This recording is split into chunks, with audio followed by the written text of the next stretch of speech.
Hello guys, જય શ્રી કૃષ્ણ. આજના નવા વ્લોગમાં તમારું બધાનું સ્વાગત છે. તો કેમ છો? આઈ હોપ કે તમે બધા મજામાં જ હશો. અમે પણ મજામાં જ છીએ. તો ફાઇનલી કાલે 23 એપ્રિલે હું સુરતથી આવી ગઈ અને આજે છે 24 એપ્રિલ. આજે મારો બર્થડે છે, 24 એપ્રિલ છે. તો આજે મારો બર્થડે છે ને સેડ બની ગયો. હાવ હાલે અમે કુત્યાણાથી છે ને બધી વસ્તુ લેવાતા હોતા ડેકોરેશન કરવાની, કેમ કે અહીંયા મારો પહેલો બર્થડે છે એટલા માટે. જો આ લઈ આવ્યા હતા ફુગાનું આખું. પછી આ બે ફુગા તો અલગથી અમે લીધા હતા. પછી આ ફુગા ફોલાવાના પંપ. પછી આ મારું નામ આખું લીધું હતું, ધુવી. અને આ ચોટાડવાના લીધા હતા સ્ટીકર. તો જો અમે આટલી બધી વસ્તુ લઈ આવ્યા હતા અને બધા મહેમાન ને અમારા સગાવાલાને પણ બોલાવવાના હતા ને એવો મસ્તીનો બર્થડે ઉજવવાનો હતો ને. તો કાલે છે ને મારો બર્થડે છે ને હાવ સેડ બની ગયો. અને કાલે એમાં એક એવી વસ્તુ બની ગઈ ને તો એનાથી મારો બર્થડે છે ને હાવ સેડ બની ગયો. એમાં એવું થયું કે અમારા કૌઢામાં છે ને હીરીમાં 107 વર્ષના, તો એને છે ને કાલે 5 છે ને ચક્કર આવ્યા ને તો પડી ગયા ને એને એટકની અસર થઈ ગઈ છે. અત્યારે તો જુનાગઢ છે હોસ્પિટલ કાલહાનના. તો એક સાઈડનો ભાગ છે ને આખો ખોટો પડી ગયો છે.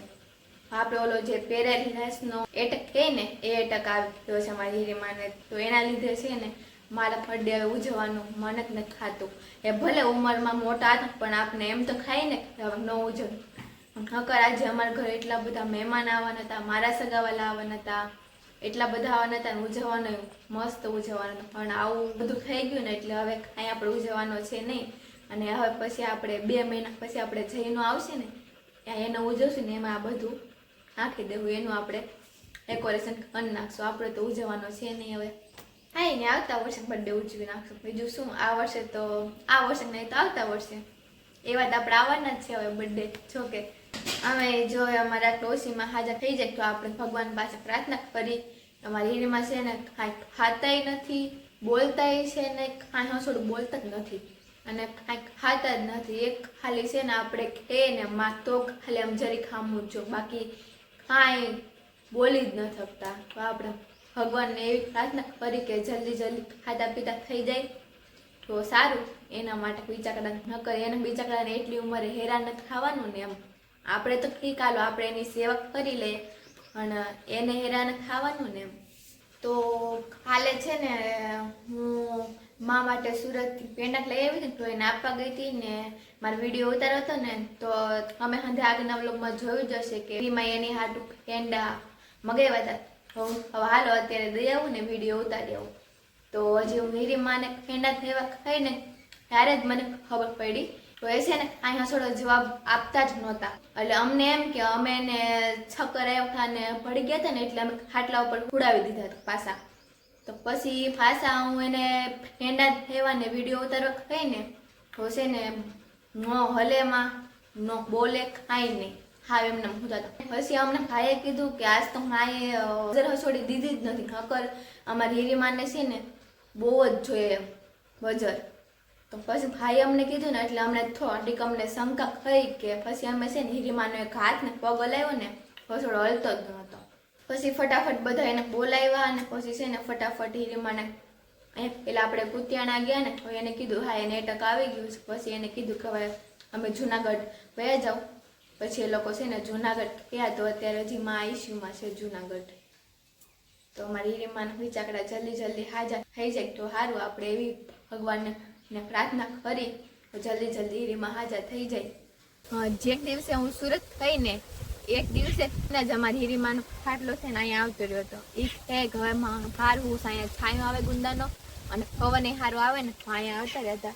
અહીંયા હું તો ખાટલો ઢાળીને તો છે ને આમે અમારી હીરીમાને છે ને હકનો છે. એનો ખાટલો છે ને આમ ઢવડે એની હાથે આમ હતા ને આમ એવડે હાલતા ચાલતા જ હતા. તો અહીંથી આમ ખાટલો ખવડે ને આમ ઢવડે. પછી છે ને અહીંયા હુતા હતા ખાટલા ઉપર. તો અહીંથી ઊભા થઈને અહીંયા આવ્યા છે ખાટ કરવા. તો આમ એને હું થયું એને ફેર છેડા હોય કે એટક આવી ગયો. પછી અહીંયા છે ને આ મૂંઢા પડી ગયા સીધા આમના ઊંધા. અને હું અંદરથી ને જોઈ ગઈ. પછી છે ને હું ને મમ્મી આવ્યા બે. આવીને એને ખાટલા ઉપર હુડાવ્યો હીરીમાને. અમને એમ કે આની પહેલા છે ને આવા હીરીમાને છે ને આવી રીતે એને ચક્કર આવતા ને ફેર સહી નીવડે આમાં પડી જતા એમ. એટલે અમને એમ કે ખાલી એને ચક્કર આવ્યા છે એમ. તો મેં ને મમ્મીએ છે ને એને ખાટલા ઉપર હુડાવ્યા. આ સુધી તો સારું હતું. પછી હું જ્યારે પેંડા દેવા અને વિડીયો ઉતારવા આવી ને ત્યારે મને ખબર પડી કે હીરીમાને એટક આવી ગયો છે એમ. આ હલતાય નહોતા ને બોલતાય નહોતા. એટલે પછી અમને ખબર પડી કે હીરીમાને હવે એટક આવી ગયો એમ. તો ફાઇનલી હવે આપણે આવી ગયા છીએ મમ્મી પાસે. તો હવે આપણે એને પૂછી માં હમણાં તો હીરીમાં વગર આવી તો શું લાગે નહીં શું કરો કઈ નહીં આખો દી ગોકીરાત કરતા હોય બોલતા હોય ને રાત તો હાવ શું લાગે.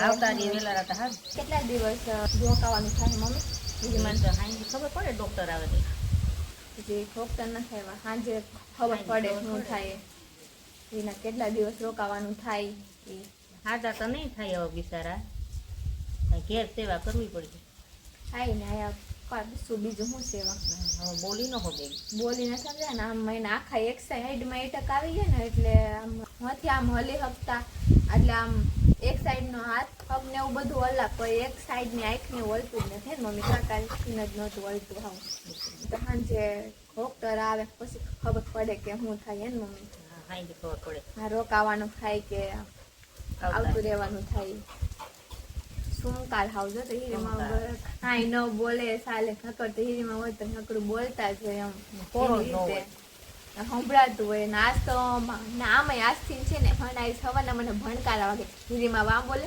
હીરીમાં વાં બોલે એવી રીતે આજે અમે ભણકારા વાગે હીરીમાં વહી જા ભયા સાહેબ તઈ ભણકારા વાગશે થોડાક દીતામાં ભણકારા જ વાગશે હીરીમાં વાં બોલે વાં બોલે વાં બોલે હું જો ને હું સુરત ગઈ તારી હીરીમાં કેવું કહેતા હતા એક દિવસમાં આવતી મરી જાય બેદીમાં આવતી રહ્યો તો તો આવી તીજો માંડા પડ્યા હવે મરી જાય તો મરી જાય તો હું બાને ચડી કે ઓલી ધ્રુવી ન આવીને